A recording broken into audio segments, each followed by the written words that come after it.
तो वहीं डॉक्टर निर्मल सिंह जी, श्री कविंद्र गुप्ता जी, श्री सुनील सेठी जी तथा श्री रणबीर सिंह पठानिया साहब ने डिलिमिटेशन कमीशन के सामने एक एक करके हम सब ने 1947 से लेके आज तक जो जम्मू कश्मीर के अंदर तथ्यों के आधारित सारी बात रखी, एक एक डाटा हमने डिलिमिटेशन कमीशन को दिया और हमने उनसे निवेदन किया कि जो 1995 में जम्मू कश्मीर के अंदर परिसीमन हुआ था, डिलिमिटेशन, वो बहुत गलत था, बंदर बांट की गई थी, जालसाजी हुई थी। 1995 के अंदर जो डिलिमिटेशन हुआ था जम्मू कश्मीर की विधानसभा की सीटों का, उसके बाद जम्मू कश्मीर के अंदर हमेशा पावर का इम्बैलेंस रहा और यहाँ लगातार जो है समस्याएं बढ़ती रही। हमने डिलिमिटेशन कमीशन के सामने यह निवेदन किया है कि जो भारतीय संविधान के 6 मुख्य पॉइंट्स हैं जिनके आधार पर डिलिमिटेशन ऑफ असेंबली सीट्स की जाती है, उनको सामने रखकर पूरी डिलिमिटेशन की जाए। केवल पॉपुलेशन उसमें क्राइटेरिया नहीं है। 6 पॉइंट्स में से 6ठा पॉइंट पॉपुलेशन है, बाकी अन्य जो 5 पॉइंट्स हैं कानून के मुताबिक उनको इस पूरी प्रक्रिया में तरजीह दी जाए। वहीं हमने निवेदन किया कि पाकिस्तान के कब्जे वाले जम्मू कश्मीर की 24 सीटें, उनको उनमें से 1/3 सीटें डिफ्रीज की जाएं, 8 सीटें, क्योंकि 1947, 65 और 71 में 1/3 ऑफ टोटल पॉपुलेशन जो पाकिस्तान के कब्जे वाले जम्मू कश्मीर की है वो वहां से विस्थापित करके हमारे यहाँ जम्मू कश्मीर में रह रहे हैं। तो 8 सीटें पाकिस्तान के कब्जे वाले जम्मू कश्मीर के जो इंटरनली डिस्प्लेस्ड विस्थापित हैं उनके लिए आरक्षित की जाए। और वहीं हमने डिलिमिटेशन कमीशन के सामने कश्मीर घाटी में कश्मीरी पंडितों के लिए भी 3 सीटें आरक्षित करने की मांग की। हमने कहा नॉर्थ कश्मीर में 1 सीट, सेंट्रल कश्मीर में 1 सीट और साउथ कश्मीर में 1-1 सीट कश्मीरी पंडितों के लिए रिजर्व की जाए। वहीं हमने डिलिमिटेशन कमीशन के सामने जम्मू कश्मीर में जो दलित समाज के हमारे भाई बंधु हैं, शेड्यूल कास्ट कम्युनिटी के जो हमारे भाई बंधु हैं, उनको उनकी पॉपुलेशन के आधार पर उनके साथ न्याय हो, उसको ध्यान में रखा जाए, उनके साथ जस्टिस होना चाहिए। और वहीं जो गुज्जर बकरवाल हैं, शेड्यूल ट्राइब कम्युनिटी के लोग हैं, उनको भी पॉलिटिकल रिजर्वेशन, चूंकि पूरे भारत में शेड्यूल ट्राइब्स कम्युनिटी गुज्जर बकरवालों के लिए पॉलिटिकल रिजर्वेशन है, लेकिन जम्मू कश्मीर में 70 साल एनसी कांग्रेस पीडीपी ने यहाँ गुज्जर बकरवालों को जो है वो पॉलिटिकल रिजर्वेशन नहीं लेने दी।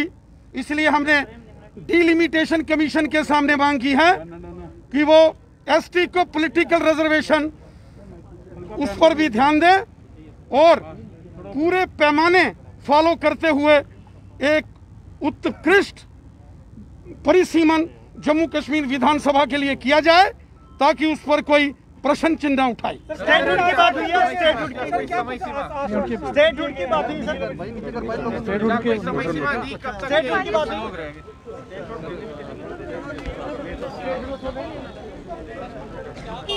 तो इन्होंने बताया कि किस तरीके से जो है यहाँ पर इन्होंने अपने मुद्दे रखे हैं। साथ ही साथ इन्होंने ये भी कहा कि इन्होंने डिलिमिटेशन कमेटी के साथ ये साफ कर दिया है कि जो यहाँ पर डिलिमिटेशन करवाई जाए उसमें क्या क्या जो चीज़ें हैं उस पर ध्यान दिया जाए, सिर्फ पॉपुलेशन के आधार पर ही जो है डिलिमिटेशन ना करवाया जाए। और हमने देखा कि किस तरीके से जो बीजेपी के जो लोग थे यहाँ पर पहुँचे थे और डिलिमिटेशन कमेटी के साथ यार इनकी बातचीत हुई है, जिसमें अगर हमने देखा कि बीजेपी अध्यक्ष जो हैं निर्मल सिंह, डॉक्टर निर्मल सिंह यहाँ पर थे और साथ ही साथ डॉक्टर कविंद्र गुप्ता पूर्व जो सीएम थे वो यहाँ पर मौजूद थे। इसके साथ साथ ही हमने देखा कि जो अध्यक्ष हैं बीजेपी के अध्यक्ष रविंद्र रैना वो यहाँ पर मौजूद थे। तो लगातार जो है उनसे यही बातचीत रही थी किस तरीके से कि होना चाहिए, यहाँ पर होना चाहिए और इसी पर बातचीत जो है वो हुई है। और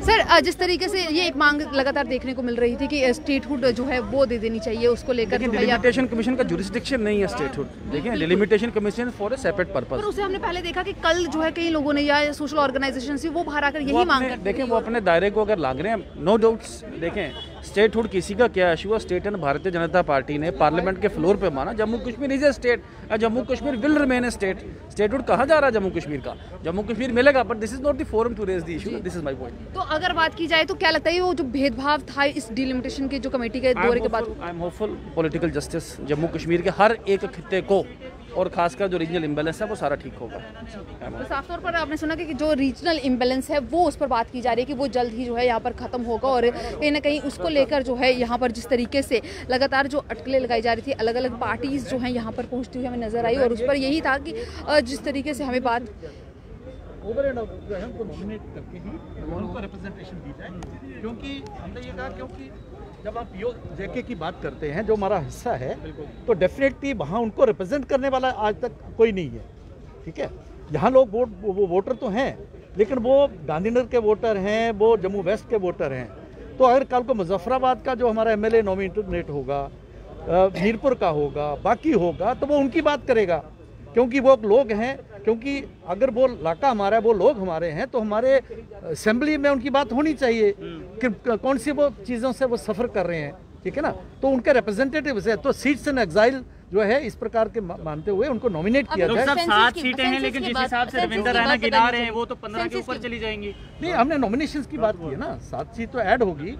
जो है नॉमिनेशंस में तो आप जो है कानून के मुताबिक उसको नॉमिनेट कर सकते हैं। सेंसस की बात क्योंकि सेंसस पर जो है वो इलेक्शंस देखिए, साफ तौर पर अगर बात की जाए तो जो एक भेदभाव की बात और साथ ही साथ डिलिमिटेशन कमेटी से जो बातचीत करने के बाद बीजेपी के जो नेता थे वो अपनी अपनी प्रतिक्रिया देते हुए अपनी बातचीत को सामने रखते हुए किस मुद्दों पर जो है अंदर बातचीत की गई है, किन किन मुद्दों के बारे में जो है बातचीत रखी, और साथ ही उन्होंने ये भी कहा कि ये ज़्यादा मानते हैं कि जिस तरीके से दोनों खित्तों की अगर बात करें रीजनल इम्बैलेंस देखने को मिलता था, उस पर कहीं ना कहीं अंकुश लगेगा। अब एक बड़ा सवाल उठ रहा है कि कहीं जिस तरीके से हमने देखा कि जो संगठन थे, जो कई पार्टीज थी, वो लगातार मांग कर रही हैं कि जम्मू के लिए जो है अलग से राज्य का दर्जा प्रदान कर देना चाहिए, तो वही एक समस्या बन रही है कि ये एक समय नहीं है जहां पर इस तरीके की बातचीत होगी। डिलिमिटेशन का मकसद है कि सेंसस और साथ ही साथ बाकी चीज़ों पर जो है पूर्ण रूप से ध्यान दिया जाए। और आप तस्वीरें देखिए कि इस समय जो है यहाँ पर लगातार हम देख रहे हैं कि किस तरीके से जो है अलग अलग पार्टीज के नेता यहाँ पर पहुँचते हुए नजर आ रहे हैं, अपनी अपनी बातचीत रखते हुए, और भीम सिंह भी यहाँ पर पहुंचे हैं, इनसे जानेंगे। जंग है और होगी आज यहाँ से शुरू हक इंसाफ की जंग जम्मू और कश्मीर के लोगों के लिए और लद्दाख के साथ। बीजेपी कह रही है कि 24 सीटें जो पीओजेके की हैं उसमें से भी 8 सीटें वापस ले आएंगे, वो भी बातचीत हुई है अंदर। वो क्यों नहीं करते हो? इनको थोड़ा नहीं, वो तो मोदी को लानी है। मोदी उनके प्राइम मिनिस्टर हैं, उनको कहो वो लाए ना। सिख समुदाय कह रहा है कि 5 सीटें जो है वो हमें भी चाहिए। बिल्कुल, सभी को हक है, डेमोक्रेसी में हर एक को अपनी बात करने का हक है। बिल्कुल जी, तो जिस तरीके डेमोक्रेसी में सभी को अपनी बात रखने का हक है, और यहाँ पर जो है भीम सिंह जी ने भी ये बात कही कि डेमोक्रेसी है, तो डेमोक्रेसी के अंदर जो है यहाँ पर अपनी बात रखने के लिए ही सभी नेता यहाँ पर पहुँच रहे हैं। और अब तस्वीरें देख ही सकते हैं कि किस तरीके से लगातार जो है यहाँ पर नेताओं का पहुँचना हो रहा है। अलग अलग सोशल ऑर्गेनाइजेशन से जुड़े लोग यहाँ पर पहुँच रहे हैं, जिन्हें इस डिलिमिटेशन कमेटी से बातचीत करने के लिए बुलाया गया है। और यहाँ पर इससे पहले हमने दिखाया आपको कि किस तरीके से बीजेपी के जो नेता थे वो बातचीत करने के बाद जो है बाहर आ चुके हैं। इससे पहले कांग्रेस के जो नेता थे वो अंदर जाकर जो है अपनी बातचीत रख रहे हैं। पैंथर्स पार्टी के जो हर्षदेव हैं वो यहाँ पर पहुंचे हैं, और कहीं ना कहीं लगातार जो इस तरीके से साफ तौर पर अगर देखा जाए तो हर किसी का यही कहना है कि जो एक अगर हम बात करें तो सियासत में एक बड़ा जो है कहीं ना कहीं एक तस्वीर जो है सियासी रंग जो है यहाँ पर बदलता हुआ नजर आएगा, और एक नई तस्वीर आ सकती है। और इसके साथ साथ ये भी माना जा रहा है कि जो एक रीजनल